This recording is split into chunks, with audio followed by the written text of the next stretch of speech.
नमस्कार मेरे सभी प्यारे विद्यार्थियों। साइकोलॉजी के इस लाइव बैच में आप सभी का दिल से स्वागत, अभिनंदन। और बहुत सारे बच्चे जुड़ चुके हैं हमारे साथ। विष्णु, अनामिका, किरण, नर्मदा खेरादी, सभी प्यारे विद्यार्थियों का एक बार पुनः स्वागत। प्यारे बच्चों, साइकोलॉजी के इस लाइव बैच में मुझे जो उम्मीद है और जिस कंटेंट और डिस्क्रिप्शन के साथ हम लोग कंटिन्यूअस आगे बढ़ रहे हैं, मुझे लगता है आपको अच्छे से समझ में आ रहा होगा। और ये जो कंसेप्चुअल लर्निंग जो मैं आपको प्रोवाइड कर रहा हूँ बेटा, बिल्कुल रटने का कॉन्सेप्ट नहीं है। आप ध्यान से सुनिएगा, अच्छे से पढ़िएगा। अनु, मोस्ट वेलकम। क्योंकि ये बहुत बड़ी सच्चाई है कि अगर आप मेरे साथ इस ढंग से पढ़ते जाएंगे और पूरा एनसीईआरटी पैटर्न को, एनसीईआरटी बुक्स को जब हम लोग फॉलो करते हुए पढ़ेंगे तो फिर कहीं कोई गुंजाइश नहीं बचेगी। ठीक है, तो आज की क्लास में हम लोग शुरू करते हैं। कल जो हम लोगों ने पार्वती, नेहा, मोस्ट वेलकम सभी का। तो कल हम लोगों ने लास्ट यहाँ शुरू किया था बिहेवियरवादी यानी व्यवहारवादी संप्रदाय पढ़ रहे थे। इसका टाइमिंग हमने लिखा 1913। प्रतिपादक वॉटसन है, अमेरिकन थे। विषय वस्तु व्यवहार है, ये सब बातें की। इनकी पुस्तक बिहेवियरिज्म है। फिर हमने व्यवहारवादी संप्रदाय की कुछ महत्वपूर्ण चर्चाएं की। मनोविज्ञान को वस्तुनिष्ठ और प्रयोगात्मक मानता है कौन? व्यवहारवादी संप्रदाय, वॉटसन। बिल्कुल टिंकू बेटा, स्वागत। जय श्री श्याम। ओके, चलिए। उसके साथ साथ व्यवहार शब्द की उत्पत्ति की बात की 1905 में आउटलाइन ऑफ साइकोलॉजी में विलियम मैकडूगल द्वारा की गई।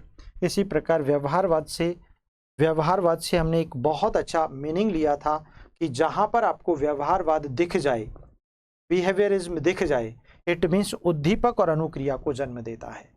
किसको जन्म देता है? उद्दीपक और अनुक्रिया को। बिल्कुल चाचरिया जी, बिल्कुल आप जुड़ चुके हैं हमारे साथ। वेलकम, आपका दिल से स्वागत।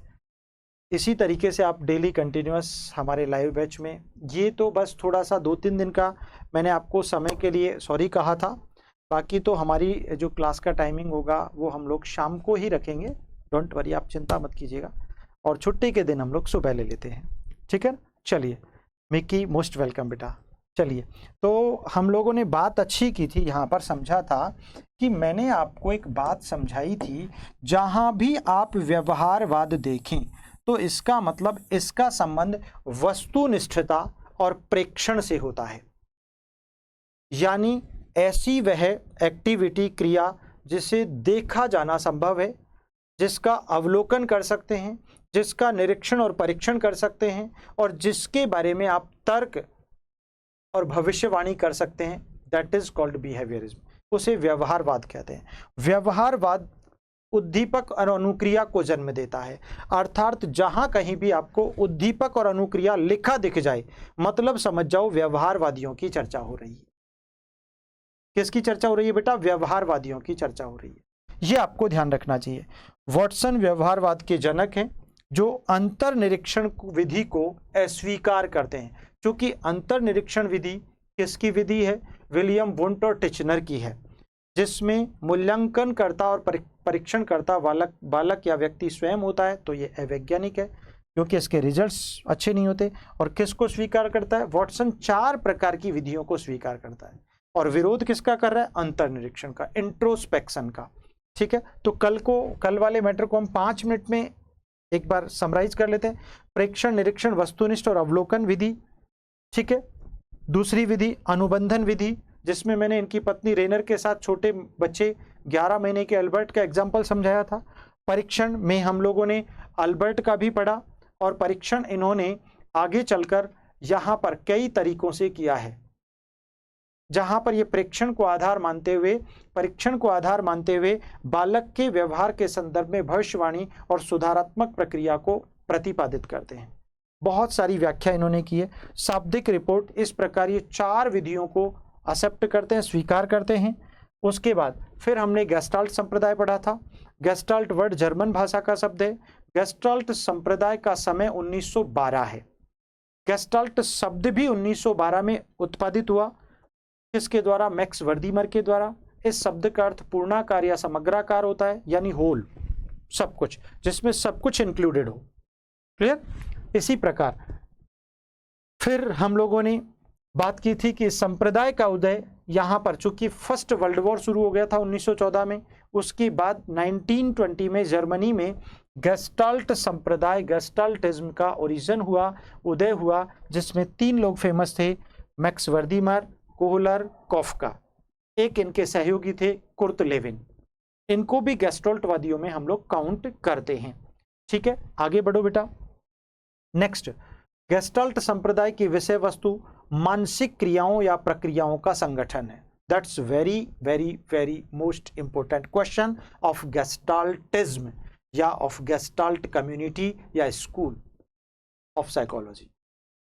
ये सबसे इंपॉर्टेंट है, अक्सर क्वेश्चन यही वाला पूछा जाता है। ठीक है, अंतर्दृष्टि, सूझ, तात्कालिक विचार, पूर्ण से अंश आदि अवधारणाओं को स्वीकार करता है गेस्टाल्टवादी सिद्धांत। तो यहां तक हम लोगों ने कल सीखा, और आज का टॉपिक हमारा होगा बेटा निश्चित तौर पर गजब का टॉपिक है। आज का टॉपिक आप लोग पढ़ने वाले हैं, चूंकि इनकी बहुत सारी विशद व्याख्या गेस्टाल्ट सिद्धांत की जब मैं हम लोग अधिगम वाला चैप्टर पढ़ेंगे, और हम जब गेस्टाल्ट लर्निंग पढ़ेंगे तो वहां पर इसकी विशद व्याख्या पढ़ेंगे। यहाँ पर तो हम लोग सिर्फ क्या पढ़ रहे हैं, अरे मनोविज्ञान के स्कूल्स पढ़ रहे हैं, साइकोलॉजी के स्कूल्स पढ़ रहे हैं, या संप्रदाय पढ़ रहे हैं।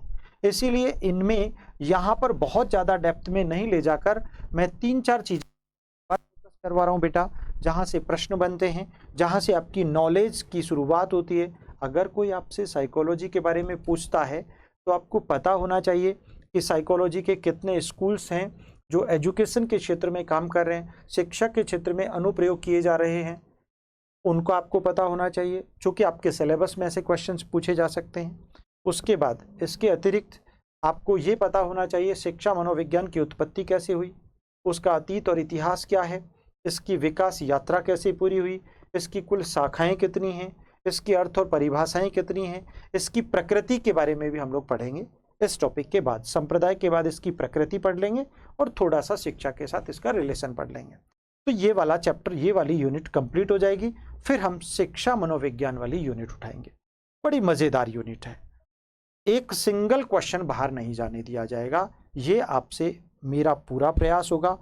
और 100 की 100%, 99% मेरा प्रयास होगा, और 1% आपके उस आराध्य का, जिसको आप पूजते हैं, जिसकी आप पूजा करते हैं, जिसके आप भक्त हैं, जिसे आप अपना गुरु मानते हैं, वो जो परम शक्ति है, जिसको आप सुपर नेचुरल के नाम से कहते हैं, तो वो आपके लिए काम करेगी, है ना।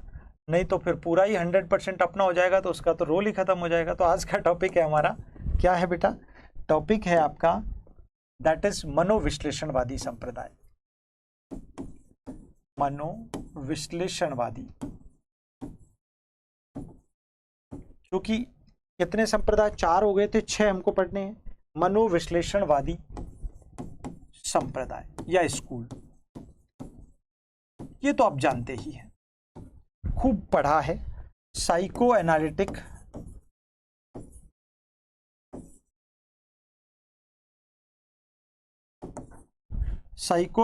स्कूल या कम्युनिटी ऑफ साइकोलॉजी। अब इस साइको एनालिटिक थ्योरी की बात करें तो प्यारे बच्चों, यहाँ पर एक पहला वाला प्रश्न बनता है, भाई इसके प्रतिपादक, ये तो आप जानते ही हैं, सिगमंड फ्रायड हैं।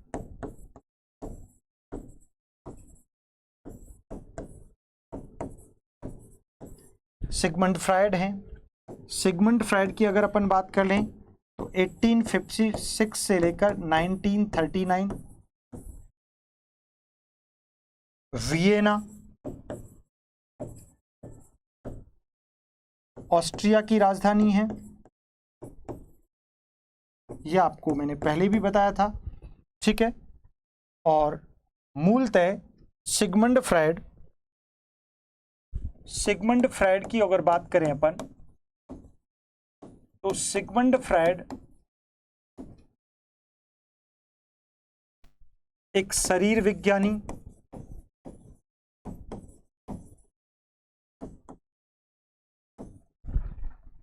चिकित्सक,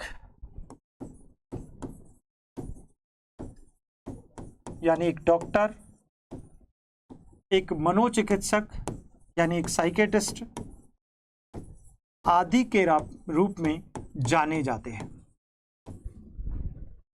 एक इंपॉर्टेंट बात हो गई। उसके बाद यहां पर अगर हम बात करें तो मनोविश्लेषणवाद, इन्होंने जब अपना ये संप्रदाय दिया मनोविश्लेषणवाद, तो मनोविश्लेषणवाद के अंतर्गत, इसके अंतर्गत व्यक्तित्व को डिफाइन किया गया। किसको पढ़ा गया बेटा? पर्सनालिटी को पढ़ा गया, व्यक्तित्व को पढ़ा गया। और व्यक्तित्व को जब पढ़ा जाता है तो व्यक्तित्व के दो प्रकार के मॉडल ये बतलाते हैं। कितने प्रकार के मॉडल बतलाते हैं? व्यक्तित्व दो प्रकार के मॉडल्स में डिवाइडेड होता है, ऐसा सिगमंड फ्रायड कहते हैं। कितने प्रकार के मॉडल्स में? दो प्रकार के मॉडल्स में। पहला होता है आकारात्मक मॉडल, आकारात्मक मॉडल,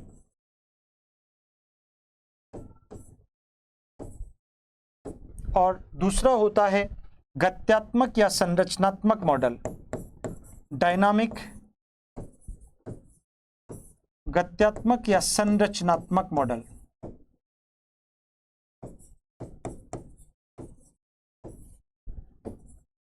आप ध्यान से पढ़ लेना, ये वाला टॉपिक बड़ा जबरदस्त है, गलत नहीं होना चाहिए कभी भी किसी भी कंडीशन में।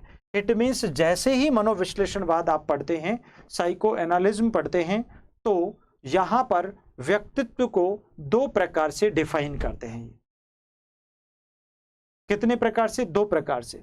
लेकिन जहां पर एक प्रकार जो कि आकारात्मक मॉडल है, उसके संदर्भ में ये मन की अवस्थाओं का वर्गीकरण प्रस्तुत करते हैं। किसका वर्गीकरण प्रस्तुत करते हैं? मन की अवस्थाओं का, मानसिक अवस्थाएं, मानसिक अवस्थाओं का वर्गीकरण प्रस्तुत करते हैं, जिनके तीन आकार हैं। क्या है? जिनके तीन आकार हैं। क्लियर है? जिसको हम लोग यहां पर पढ़ने वाले हैं। और गत्यात्मक और संरचनात्मक मॉडल के अंतर्गत भी जब हम पढ़ते हैं तो उसके अंतर्गत भी यहां पर ये कितने आकार बतलाते हैं, उसकी भी अपन बात कर लें।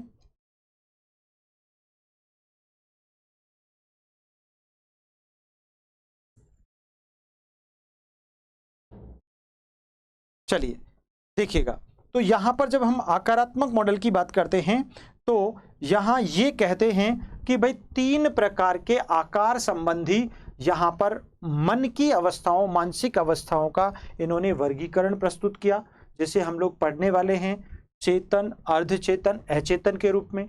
जिसमें अर्धचेतन यानी अवचेतन का किसी प्रकार का कोई आकार नहीं होता, और बाकी चेतन और अचेतन का जो आकार होता है वो एक पर्वत के एक उस शिलाखंड या एक हिमखंड की भांति होता है, जो एक समुद्र में या एक पानी से बड़े भरे हुए बर्तन में जब आप बर्फ का एक टुकड़ा डालते हैं तो उसका अधिकांश भाग, 90% भाग पानी में अदृश्य यानी नीचे की तरफ डूबा होता है, और 10% भाग जो ऊपर वाली परत है वो जो दिखाई देती है दैट इज चेतन है, और डूबा हुआ अधिकांश भाग अचेतन है। इस प्रकार इसके आकार की यहाँ पर ये वर्गीकरण प्रस्तुत करते हैं। जबकि गत्यात्मक और संरचनात्मक मॉडल में व्यक्तित्व को इन्होंने 3 सेगमेंट्स में डिवाइड किया, जिसे हम लोग इड, ईगो और सुपर ईगो के नाम से पढ़ते और जानते हैं। किसके नाम से जानते हैं? इड, ईगो और सुपर ईगो के नाम से पढ़ते और जानते हैं। ये आपको ध्यान रखना चाहिए। तो ओवरऑल अगर हम बात करें तो वाकई जब मूल प्रवृत्तियों से उत्पन्न मानसिक संघर्षों का समाधान जिन साधनों के द्वारा होता है, क्या कह रहे हैं? मूल प्रवृत्तियों से उत्पन्न जितने भी समस्याएं होती हैं उनका मानसिक समाधान जिन प्रवृत्तियों से होता है, जिन अवधारणाओं से होता है, उनको Sigmund Freud id, ego, super ego के रूप में अपने गत्यात्मक मॉडल में परिभाषित और संरचित करते हैं। जिसमें आकार की बात करें, अगर साइज की बात करें, तो ये अर्धचेतन, अवचेतन जिसको हम लोग बीच के मॉडल में पढ़ते हैं, उसका संदर्भ आकारहीन है, यानी उसका कोई आकार नहीं है। लेकिन चेतन और अचेतन का आकार ये वो सॉरी यहाँ पर उसका ये मॉडल प्रस्तुत करते हैं। क्लियर हो गया? तो इस आधार पर इसको पढ़ा जाता है, जाना जाता है। तो व्यक्तित्व के दो मॉडल हम लोगों ने पढ़े। पहला आकारात्मक मॉडल की बात कर ले, थोड़ा सा इसके बारे में लिख लेंगे अपन। आकारात्मक मॉडल बहुत अच्छा है और सरल, सब कुछ इसमें जो कुछ पूछा जाएगा जनरली इसके बारे में जो हम पढ़ते हैं, बहुत सारा वर्गीकरण। आगे चलकर तो हम लोग मनोलैंगिक विकास की भी यहाँ पर बात करने लग जाते हैं, ठीक है ना। बहुत सारी बातें यहाँ पर होने लग जाती हैं। लेकिन ओवरऑल अगर आप यहाँ पर आकारात्मक मॉडल की बात करें तो आकारात्मक मॉडल के अनुसार के अंतर्गत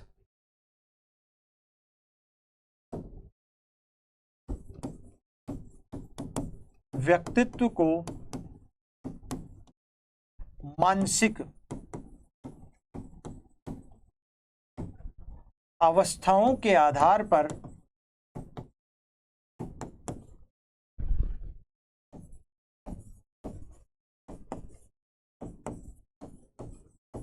वर्गीकृत करते हैं।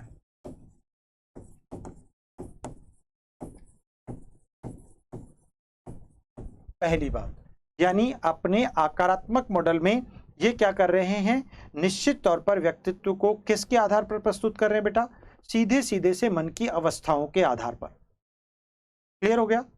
जिसे समझने के लिए इन्होंने किसका आंसर, जिसे समझने के लिए पूरे के पूरे सकारात्मक मॉडल को समझने के लिए इन्होंने बर्फ की एक चट्टान का एग्जाम्पल दिया, जिसे समुद्र में जब वो डूबा होता है, बर्फ की एक चट्टान, तो ठीक उसी प्रकार वह समुद्र के अंदर अधिकांश भाग उसका नीचे की तरफ अदृश्य होता है, जो दिखाई नहीं देता।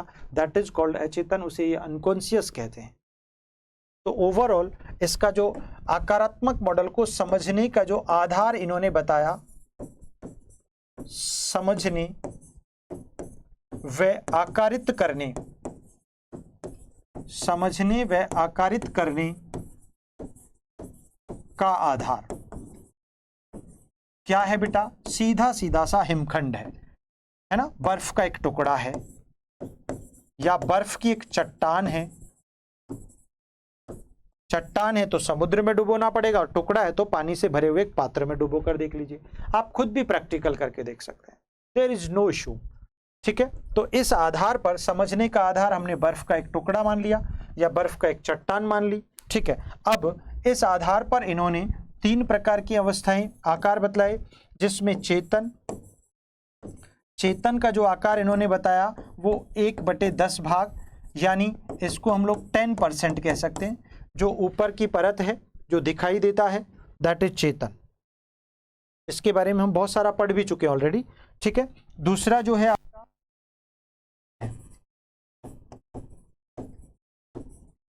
ये आकारहीन है, यानी इसके अंतर्गत इन्होंने अर्धचेतन का किसी भी प्रकार का कोई आकार नहीं माना है। मतलब समझना, यहां पर अर्धचेतन को ये बिना आकार के बतलाते हैं। ठीक है, बहुत सिंपल है। चलिए, तो इसका आधार क्या दिया, मतलब शून्य दे दिया, 0 दे दिया, यानी 0% आप कह सकते हैं इसको। आकारहीन है तो 0% हो गया। और तीसरा जो खंड है हमारा वो है बेटा अचेतन। ये सबसे विशाल खंड है, अचेतन, 9/10 भाग, यानी 90%। दबी हुई दमित इच्छाएं, काम प्रवृत्तियों का कुंड, दमित इच्छाओं का भंडार, इच्छाओं की जननी कौन है, आपका अचेतन है। लेकिन अर्धचेतन को अवचेतन भी कहते हैं, इसलिए डोंट बी कंफ्यूज्ड। यहां पर वे सभी बातें आती हैं, वे सभी अवधारणाएं आती हैं, वे सभी कंसेप्ट्स आते हैं जिनके अंदर चेतन अचेतन के बीच की अवस्था होती है। ये वाली आपकी अर्धचेतन, सीधे सीधे से हम दोनों के बीच में पढ़ रहे हैं, तो चेतन और अचेतन के बीच की अवस्था हो गई। अब भाई इसके अंतर्गत आपसे पूछ लिया जाए क्या आता है, जैसे याद की हुई बातों को बच्चा जब अचानक भूल जाता है है ना, और थोड़ा सा अपने दिमाग पर जोर डालता है और फिर अचानक उसे याद आती है और फिर कहता है अरे सर मैं जैसे ही क्वेश्चन पूछा, अरे सर मुझे याद तो था लेकिन अचानक दिमाग से निकल गया। और कोई चीज आपसे पूछी गई और अचानक आपके मस्तिष्क में आ गई। ऐसी अवस्था को यहां पर अचानक मस्तिष्क से विस्मृत होना, जीभ का लड़खड़ाना, घबरा कर बोलना, अटक अटक कर बोलना, पसीने पसीने हो जाना, तुतलाकर बोलना, हकलाकर बोलना आदि सभी प्रवृत्तियां अर्धचेतन या अवचेतन के अंतर्गत आती हैं। Already we have discussed about them, हम इनके बारे में बहुत अच्छे से डिस्कस भी कर चुके हैं। अचेतन आपका दमित इच्छाओं का भंडार है, ये हम लोग बातें कर चुके हैं। जब सिगमंड फ्रायड का नाम आया था तो मैंने कुछ हद तक यहाँ पर बताया था आपको, ठीक है। चेतन और इन सब की जो आधार है दैट इज हिमखंड है, आपको ये विशेष बात ध्यान में रख लेनी चाहिए। तो ये आपका मनोविश्लेषणवादी है। सीधे अर्थ में यहाँ पर फ्रायड के अचेतन का सिद्धांत काफी महत्वपूर्ण माना गया है, जिसके संबंध में ये बताते हैं कि निश्चित तौर पर असामान्य व्यवहारों का जो कारण है, जितने भी असामान्य व्यवहार है, जितने भी असामान्य व्यवहार है, उन सब को कहां पर प्रदर्शित किया जाता है? अचेतन में। तो आप अचेतन को असामान्य व्यवहार या गतिविधियों का प्रदर्शन माध्यम कह सकते हैं,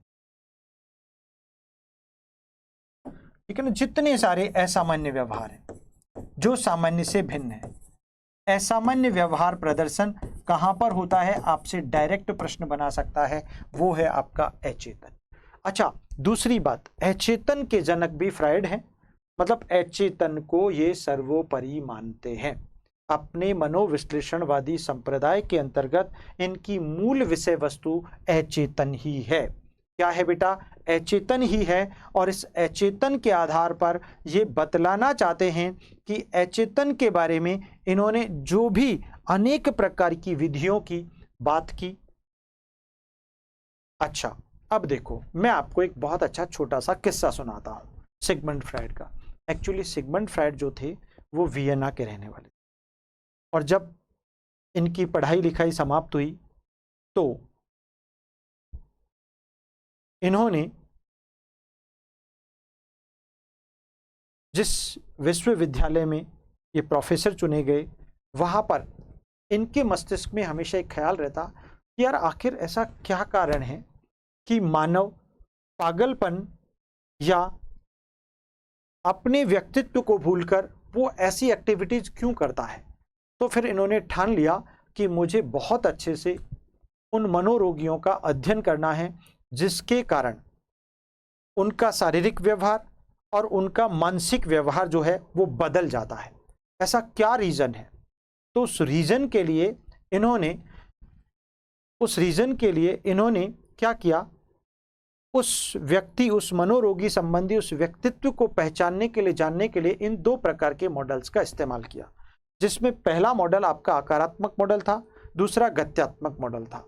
अब क्या हुआ कि आकारात्मक मॉडल में इन्होंने, जब हम गत्यात्मक मॉडल पढ़ेंगे जहां पर इड पढ़ेंगे, तो इड का संबंध डायरेक्ट अचेतन से, जो असामान्य व्यवहार, जहां पर सिर्फ कामोत्तेजक इच्छाएं, समाज के विरुद्ध इच्छाओं के या पाश्विक प्रवृत्ति के पीछे और अपने सुख की कामना करने वाले जो लोग होते हैं वो उसके पीछे पीछे दौड़ते हैं। इस बात की वकालत सिगमंड फ्रायड करते हैं। तो ओवरऑल यहाँ पर इन दोनों मॉडल्स के आधार पर इन्होंने समझाने का प्रयास किया कि यार मनोरोगी जो हैं उनकी शारीरिक क्रियाएं सामान्य लोगों की तुलना में विपरीत क्यों होती हैं, समाज के विरुद्ध क्यों होती हैं, समाज के अनुरूप क्यों नहीं होती हैं, क्या रीजन है, या फिर उनकी मानसिक दशा है और उनका मानसिक जो व्यवहार है वो भी अपोजिट क्यों होता है। इन सब का अध्ययन करने के लिए इन्होंने क्या किया, एक पागलों के हॉस्पिटल में चले गए,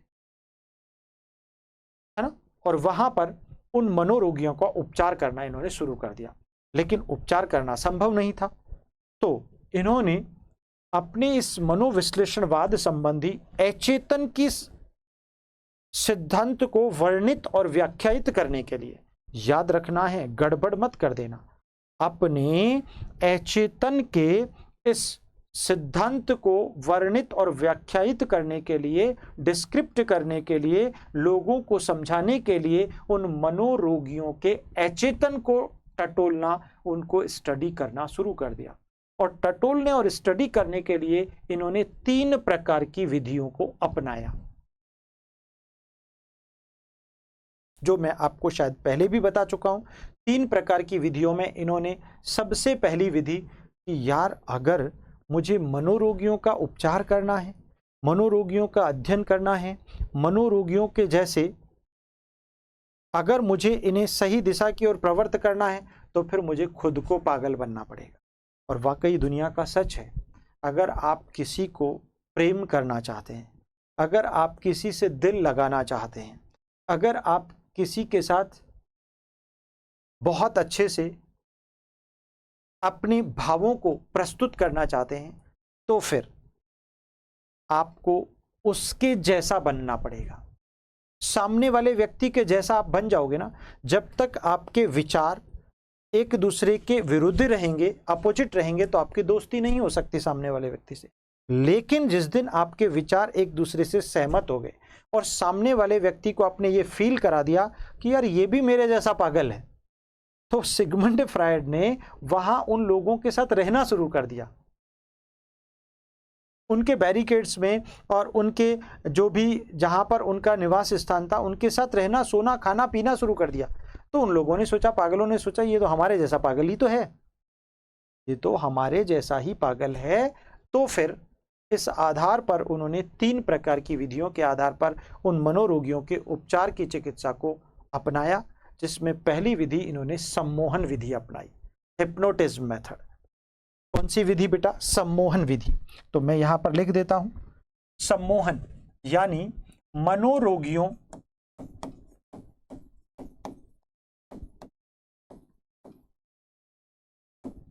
के उपचार हेतु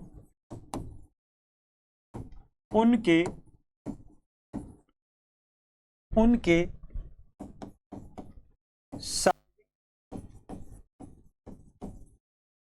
व मानसिक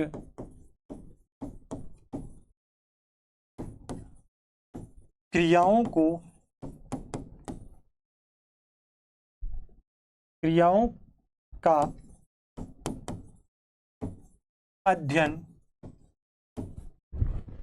का अध्ययन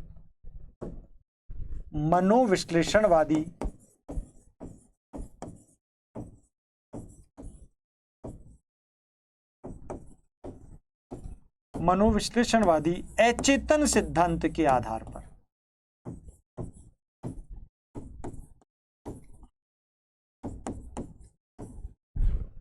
अचेतन सिद्धांत के आधार पर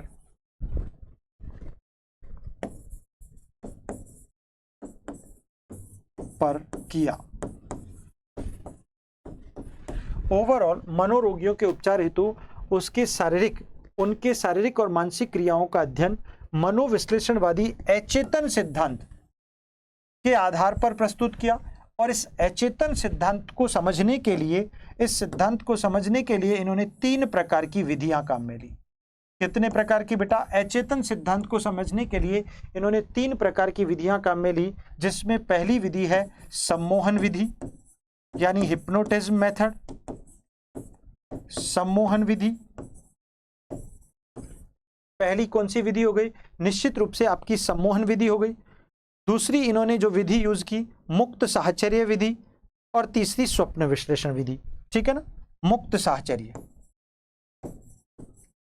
फ्री एसोसिएशन टेस्ट, मुक्त साहचर्य विधि।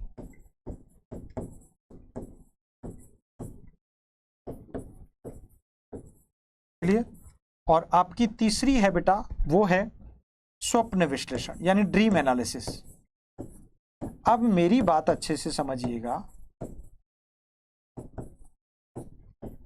ड्रीम एनालिसिस गजब की कॉन्सेप्ट यहां पर समझा रहा हूं। जैसे जिस टाइप के क्वेश्चंस डायरेक्ट आपसे पूछ सकता है, वो ऐसे प्रश्न बनते हैं। वो तो सबको पता है, इड ईगो सुपर ईगो की बहुत अच्छी, जब हम व्यक्तित्व पढ़ेंगे तो निश्चित तौर पर ये टॉपिक बहुत व्यापक रूप से आपको मुझे समझाना है। और इवन यही नहीं, इड ईगो सुपर ईगो के साथ लिबिडो क्या है, काम प्रवृत्ति क्या है, मूल प्रवृत्ति फ्राइड के अनुसार कितनी होती है, 2 होती है, एरोस और थैनाटोस, वो भी हम पढ़ेंगे।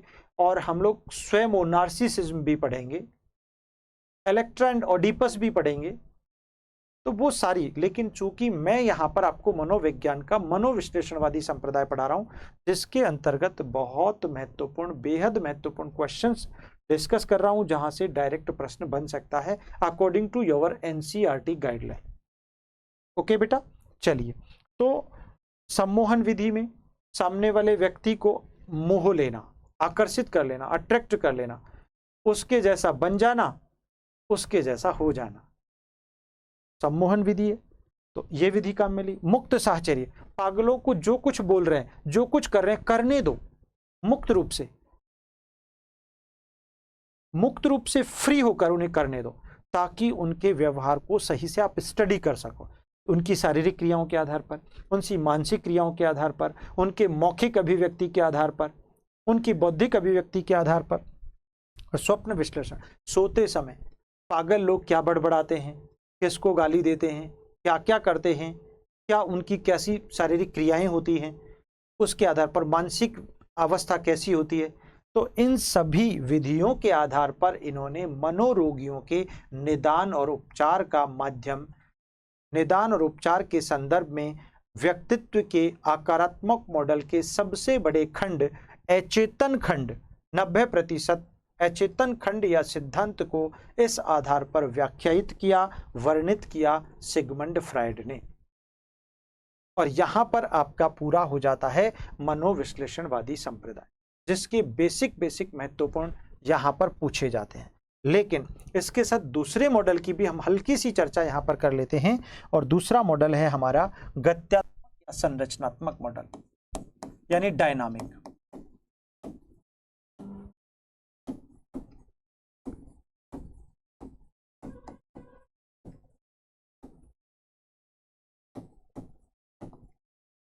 ठीक है बेटा, गत्यात्मक या संरचनात्मक मॉडल की अपन बात कर ले।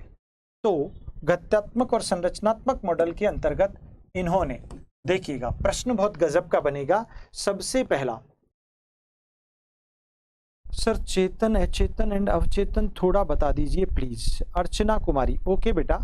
देखिए सिंपल सी भाषा में, अगर हम चेतन की बात करते हैं तो मस्तिष्क का ये सूक्ष्म खंड होता है, छोटा खंड होता है, जिसके अंतर्गत सिर्फ सामने उपस्थित प्रतिमा, संवेदना, भाव या अनुराग विद्यमान होते हैं, जो वुंट और टिचनर ने प्रतिपादित किए कि क्योंकि वो चेतना के समर्थक थे, वो चेतना के जनक थे।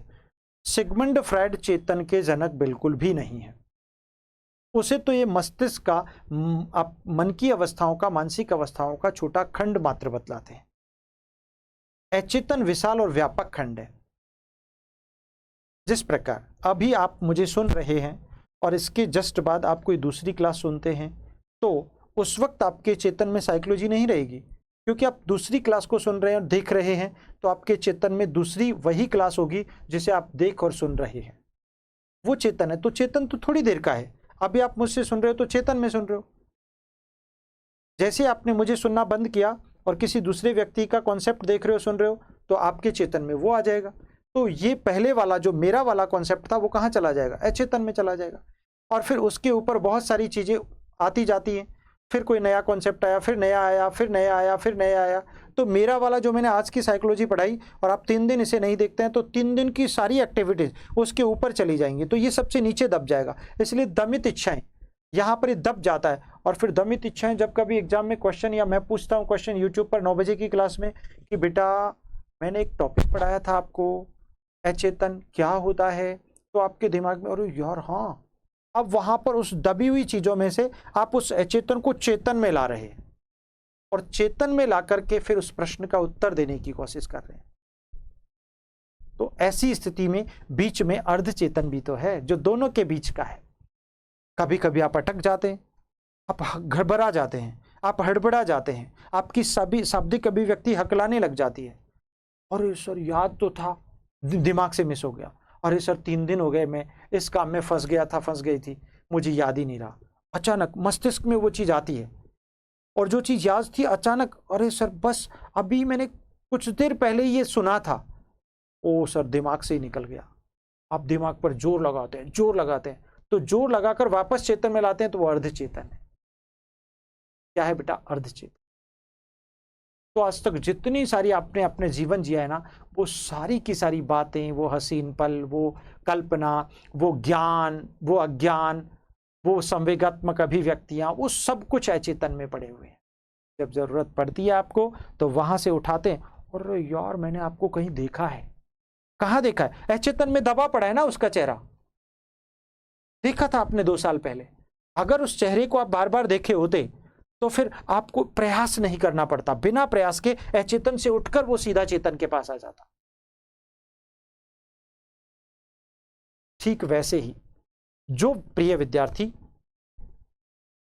किसी एक क्लास को 1 या 2 बार देखते और सुनते हैं ना, तो फिर जैसे ही प्रश्न दिखता है, अरे यार संजय सर ने पढ़ाया तो था साइकोलॉजी के लाइव बैच में ऐप पर, मुझे याद तो आ रहा है यार सर, शिट यार भूल गए कौन सी क्लास में था ये, कौन से नंबर की क्लास में था, नहीं समझ में आ रहा।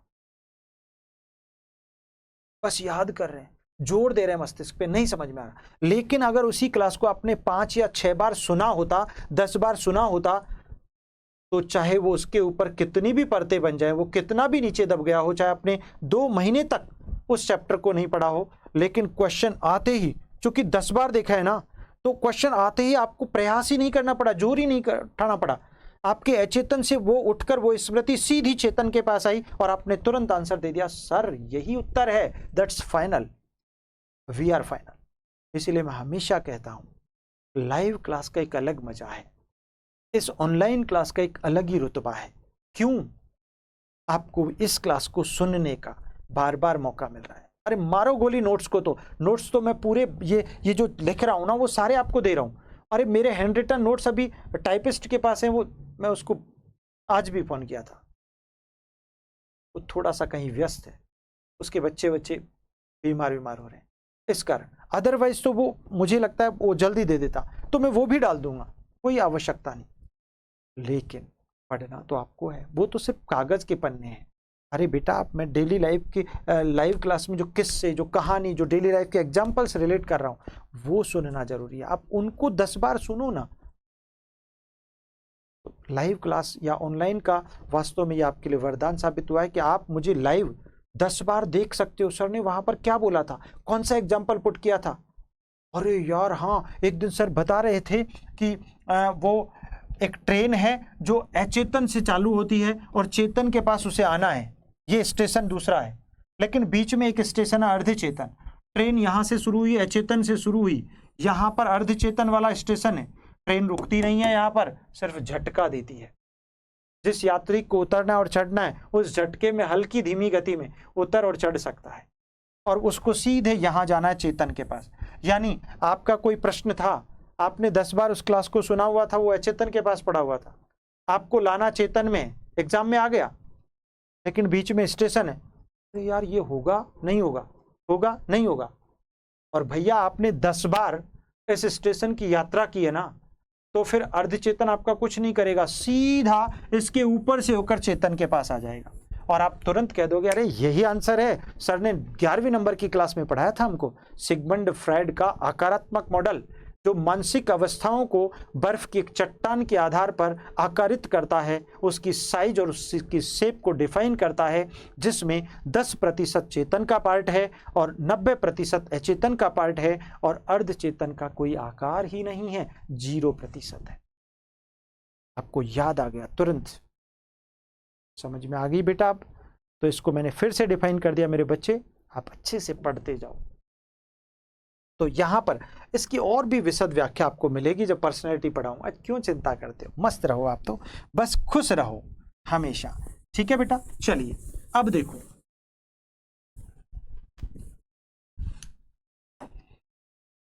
हाँ जी, लेकिन मुझे ताज्जुब तो तब होता है कि आप चेतन हैं कि नहीं है। आप यार कमेंट बॉक्स में, ये एप्लीकेशन पर इस लाइव क्लास का मजा तो तब है ना जब आप इस चैट बॉक्स में, जिससे चैटिंग होती है, आप कुछ लिखते ही नहीं हो। मुझे अजीब लगता है आपको समझ में आ रहा है या नहीं आ रहा है, पता ही नहीं चलता। तो कई बार मेरी उम्मीद है, अच्छा अन्नू सर नींद आने लगी है, वाह यार, ठीक है।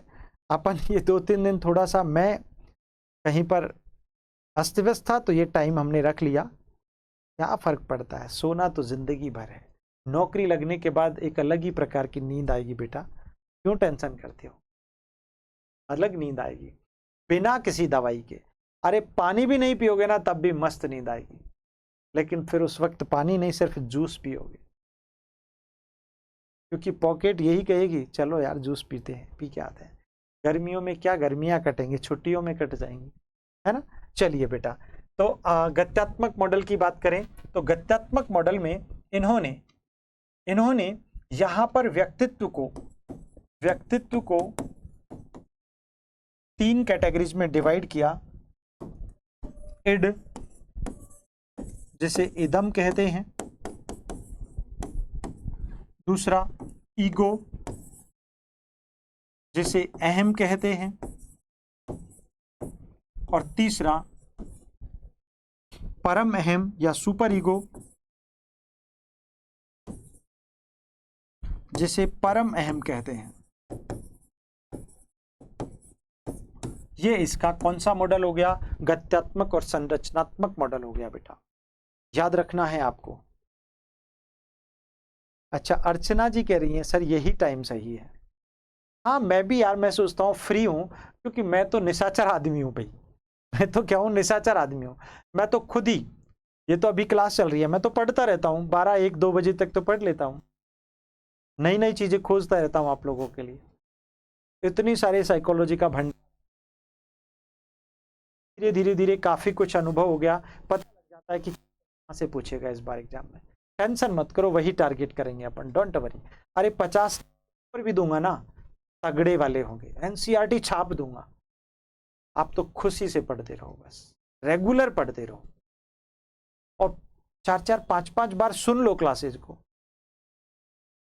आपके अंदर अपने आप बहुत सारी चीजें उत्पन्न होने लग जाए, ठीक है ना। अंदर से एक आवाज आएगी, yes I can do this, इस बार मेरा सिलेक्शन होगा निश्चित रूप से। और जिस दिन ये आवाज आ गई ना, कोई माइका लाल आपको रोक नहीं पाएगा, आप लेके जाएंगे अपनी सीट। और अगर ये आवाज किसी धक्के से आ रही है ना, कोई पड़ोसी कह रहा है तब आ रही है, तो सिलेक्शन नहीं होगा, फिर नहीं होता है। इसीलिए यही तो सिगमंड फ्रायड कहते हैं, मैं नहीं कहता, ये यही कहते हैं। तो इड ईगो सुपर ईगो, जब बेटा हम लोग बात करते हैं इड ईगो सुपर ईगो की, तो बहुत सारे प्रश्न हमारे मन में गूंजने लगते हैं। तो ओवरऑल यहाँ पर गत्यात्मक और संरचनात्मक मॉडल का आधार क्या है, फ्रायड के अनुसार मूल प्रवृत्तियों से उत्पन्न मानसिक संघर्षों का जो समाधान है ना, मूल प्रवृत्तियों से उत्पन्न मानसिक संघर्षों का जो समाधान जिन साधनों से प्राप्त होता है, उन साधनों के आधार पर इन्होंने, सिगमंड फ्रायड ने व्यक्तित्व के इस गत्यात्मक और संरचनात्मक मॉडल को परिभाषित किया है, जिसके अंतर्गत 3 यहां पर डायनामिज्म बताए, 3 साधन बताए। इनको बेटा सीधे सीधे तौर पर साधन नाम दिया गया है, और वो भी किस आधार पर दिया, अरे भाई मूल प्रवृत्तियों से उत्पन्न मानसिक संघर्षों का समाधान, है ना। सीधा सीधा सा मूल प्रवृत्तियां इन्होंने 2 प्रकार की बताई थी, इरोस और थेनाटोस, जीवन मूल प्रवृत्ति और मृत्यु मूल प्रवृत्ति, सिगमंड फ्रायड ने, जबकि मैकडूगल ने 14 प्रकार की बताई थी। तो इरोस और थेनाटोस से उत्पन्न जो मानसिक संघर्ष है, उसके समाधान के लिए वास्तव में इरोस कहता है जीने की इच्छा, और थेनाटोस कहता है मरने की इच्छा, मुमूर्षा।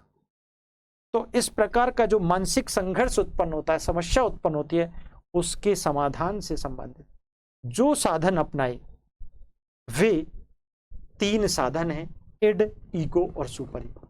कुछ लोग इन्हें ही व्यक्तित्व के रूप में परिभाषित करने लग जाते हैं।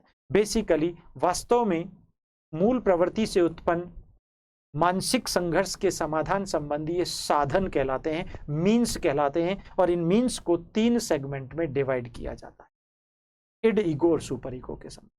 That's very clear. जिसमें हम जब इड की बात करते हैं तो सीधा सीधा सा आपको बहुत अच्छे से पता है, ये व्यक्ति में जन्मजात होता है और सुखवादी सिद्धांत पर आधारित होता है, एकदम, है ना। कैसा होता है, इसके अंदर आप सीधा सीधा सा पढ़ें तो ये जन्मजात और सुखवादी, ये 2 बातें तो आप ध्यान ही रख लीजिएगा। इसीलिए इसको पाशविक प्रवृत्ति का भी कहते हैं। अरे भाई, पशुओं का कोई परिवार नहीं होता, इनके कोई माता पिता भाई बहन नहीं होते, ये अपने सुखों की कामना के लिए कुछ भी कर जाते हैं, वो इड वाले होते हैं। इसीलिए इसका सीधा संबंध अचेतन से होता है, अचेतन से संबंधित होता है, अनकॉन्शियस, अनकॉन्शियस। ठीक है बेटा, बड़ा इजी है। क्या है, बड़ा इजी है कि भाई सीधा सा सीधा जन्मजात होता है, सुखवादी होता है, पाशविक प्रवृत्ति वाला होता है। ठीक है, अपनी दबी हुई इच्छाओं को पूर्ति करना चाहता है, और निश्चित तौर पर काम प्रवृत्ति इनका सबसे बड़ा सुख होता है। इसलिए तो सुखवादी कहा गया, काम प्रवृत्ति के कारण। बस, यानी अपनी काम प्रवृत्तियों के पीछे दौड़ते रहते हैं। कौन, इड टाइप के लोग। बस अपनी बालकनी में खड़े होते हैं, अपने टेरेस पर खड़े होते हैं, कोई नीचे से रोड पर से कोई निकल रही है तो काश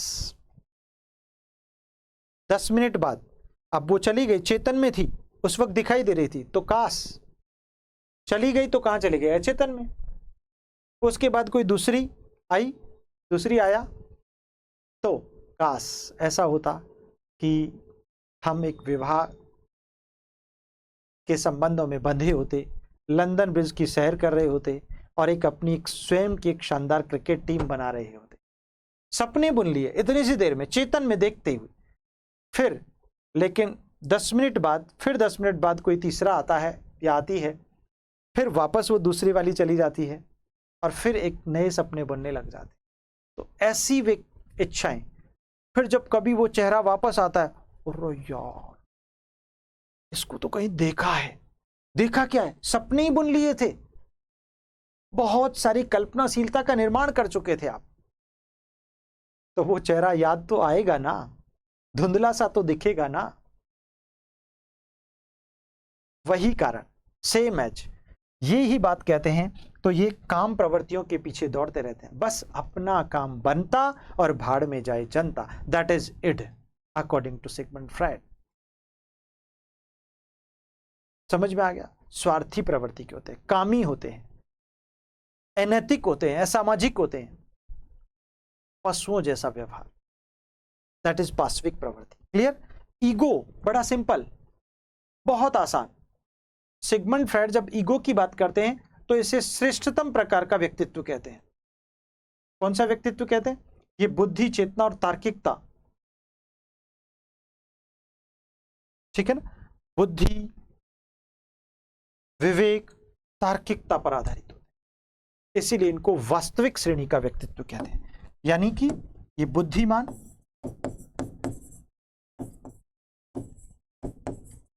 तार्किक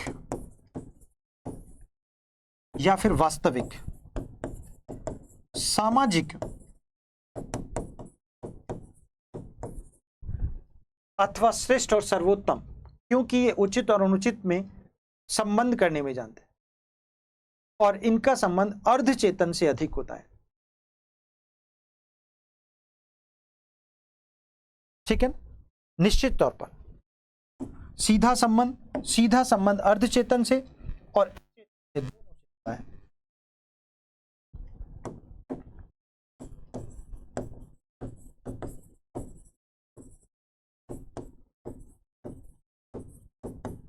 गलत और सही का निर्णय, नैतिक और अनैतिक का निर्णय क्या है, इसीलिए वास्तविक होते हैं, रियलिस्टिक होते हैं, यथार्थवादी होते हैं, ना कि आदर्शवादी होते हैं। याद रखना, आदर्शवादी तो ये होते हैं जो नैतिक मूल्यों की पराकाष्ठा को पहचानते हैं, कौन? परम अहम वाले, सुपर ईगो वाले। इसीलिए श्रेष्ठतम प्रकार का यहां पर जो साधन बताया है, जो कि मूल प्रवृत्ति संबंधी मानसिक संघर्षों से आपको निजात दिलाएगा, ऐसे उन साधनों में सबसे अहम और मुख्य साधन ईगो है, according to Sigmund Freud. My dears, that's very very very most important question about this theory. परम अहम, जिसमें आदर्शवाद और आध्यात्मिक प्रवृत्ति सबसे ज्यादा पाई जाती है, ठीक है ना, निश्चित तौर पर। इसीलिए यहां पर मैं लिख देता हूं आदर्शवादी, आदर्शवादिता। भैया नैतिकता गजब की कूट कूट कर भरी होती है। सत्यनिष्ठता, सत्यनिष्ठता, परोपकारिता, सामाजिकता आदि सभी, उदारवादिता, कल्याणकारी भावनाएं आदि सभी परम अहम के पास होती। इसलिए सीधा सीधा संबंध यहां पर अगर हम करते हैं सुपर ईगो के संदर्भ में, तो प्यारे बच्चों ऐसी ही बातें हम लोग वहां पर पढ़ते हैं। इसका सीधा संबंध किससे जुड़ा होता है? ठीक है ना, किससे होता है? चेतन से, सबसे ज्यादा तो चेतन से रिलेटेड होता है। बस निश्चित तौर पर ये उन चीजों से दूर रहते हैं जो अनैतिकता को समर्थन देती हैं। बात समझ में आ गई? यानी ये बुरे कार्यों से दूर रहते हैं, हमेशा अनुचित कार्यों से दूर रहते हैं, दूषित कार्यों से दूर रहते हैं, ऐसे सुपर ईगो टाइप के लोग। तो इस प्रकार से मेरे प्यारे विद्यार्थियों, ये आपका मनोविश्लेषणवादी संप्रदाय कंप्लीट होता है। क्या होता है? मनोविश्लेषणवादी संप्रदाय कंप्लीट होता है।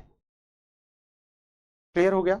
ये यहां पर आपका संप्रदाय कंप्लीट होता है। इसके अतिरिक्त एक और संप्रदाय आपका छठा बचता है, जो वैसे तो सिलेबस में नहीं है, लेकिन हम पढ़ लेते हैं, प्रेरकीय संप्रदाय। कभी पूछ ले तो प्रेरकीय, हॉर्मिक,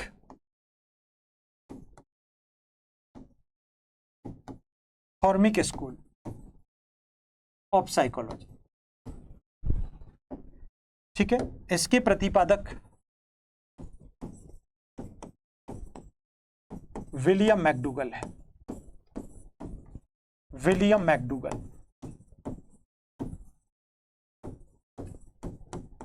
प्रिय विद्यार्थियों इंग्लैंड के रहने वाले थे।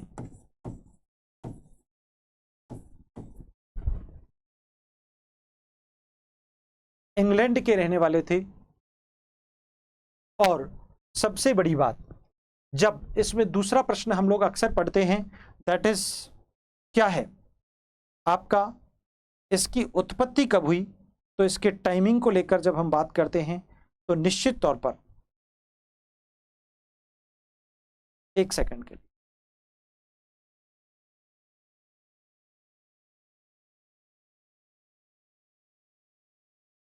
हाँ देखिएगा। तो प्यारे बच्चों, जब हम इसकी टाइमिंग को लेकर बात करते हैं, प्रेरकीय संप्रदाय विलियम मैकडूगल ने दिया था, हॉर्मिक संप्रदाय भी इसे कहते हैं। और प्यारे बच्चों एक विशेष बात यहां पर आती है इसके टाइमिंग को लेकर।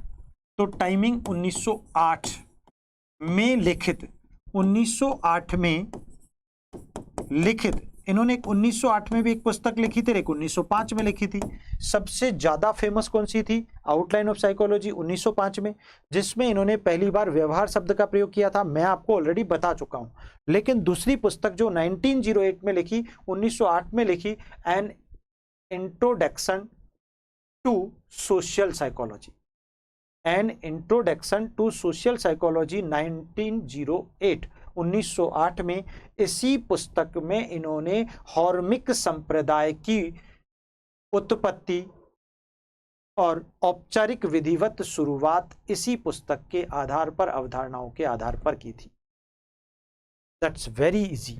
तो यहां पर आप अगर पढ़ें तो लिखित इनकी जो पुस्तक थी, वो बुक कौन सी थी, वो मैं लिख देता हूं, एन इंट्रोडक्शन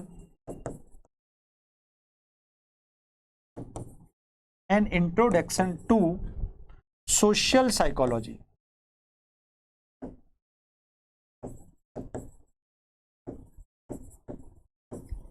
ये इनकी पुस्तक थी जो कि इन्होंने 1908 में लिखी थी। इसी पुस्तक में हॉर्मिक संप्रदाय की विधिवत शुरुआत,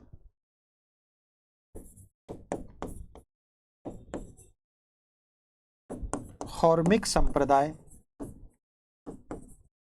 की औपचारिक शुरुआत,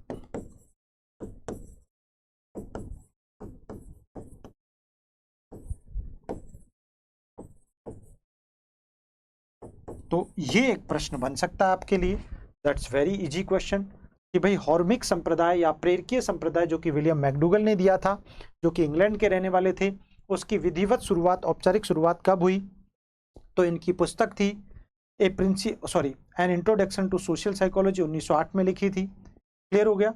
यहाँ पर इसी पुस्तक में इन्होंने हॉर्मिक मनोविज्ञान, मानव प्रेरक शक्तियों की विस्तृत श्रृंखला को समझने के लिए मूलभूत ढांचे में इन्होंने चर्चा की थी, जिसके आधार पर इन्होंने 14 प्रकार की मूल प्रवृत्तियों और प्रत्येक मूल प्रवृत्ति से जुड़ा हुआ संवेग इन्होंने बतलाया था। तो विलियम मैकडूगल की अगर हम बात करें तो 14 मूल प्रवृत्तियां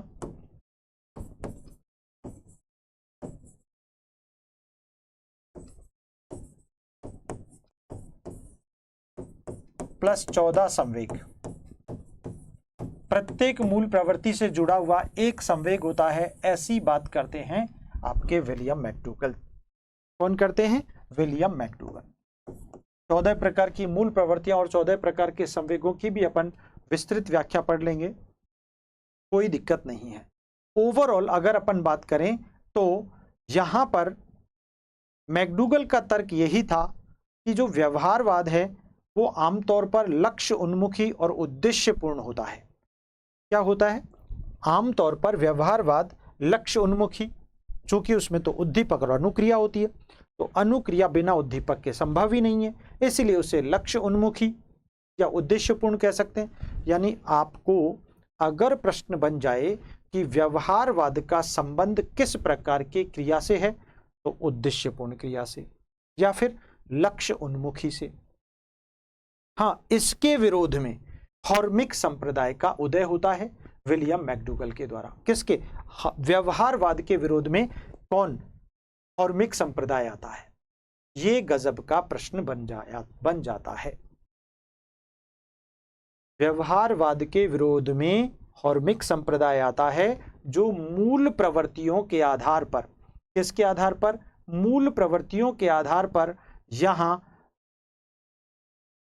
संपूर्ण मानव की प्रेरक शक्तियों अथवा उसकी भावनाओं को सूचीबद्ध करता है, उनको लिस्टेड करता है, और इस आधार पर उनकी मूल प्रवृत्तियों को उनकी भावों और संवेगों के आधार पर यहाँ पर विस्तृत चर्चा करता है। उसे प्रेरकीय संप्रदाय या हॉर्मिक संप्रदाय के नाम से जाना जाता है, जिसमें आपका भय, घृणा, ठीक है ना, उत्साह, क्रोध, आश्चर्य, निविदा, प्रजनन आदि सभी प्रकार के क्या होते हैं? मूल प्रवृत्तियां और संवेग होते हैं। ठीक है बेटा, तो इसकी चर्चा भी हम लोग निश्चित तौर पर विलियम मैकडूगल के 14 मूल प्रवृत्ति, हम अभिप्रेरणा के सिद्धांत में इस टॉपिक का जिक्र व्यापक ढंग से करना पड़ेगा हमको, तो वहां पर पढ़ेंगे। लेकिन यहाँ पर तो हम लोगों ने इसकी बेसिक पृष्ठभूमि, जो कि मनोविज्ञान के संप्रदाय के रूप में स्थापित होती है, उसकी यहाँ चर्चा की है। तो प्यारे प्यारे विद्यार्थियों, यहाँ पर आकर आपके मनोविज्ञान के संप्रदाय कंप्लीट होते हैं। कल हम लोग मनोविज्ञान की प्रकृति यानी उसका नेचर ऑफ साइकोलॉजी की बात करेंगे, और फिर ये वाला पहला यूनिट लगभग आपका समाप्त हो जाएगा। फिर अपन दूसरा यूनिट स्टार्ट करेंगे। तो अच्छे से आप पढ़ते जाइएगा, बिंदास पढ़ते जाइएगा। ठीक है, तो आज के लिए इतना ही। धन्यवाद।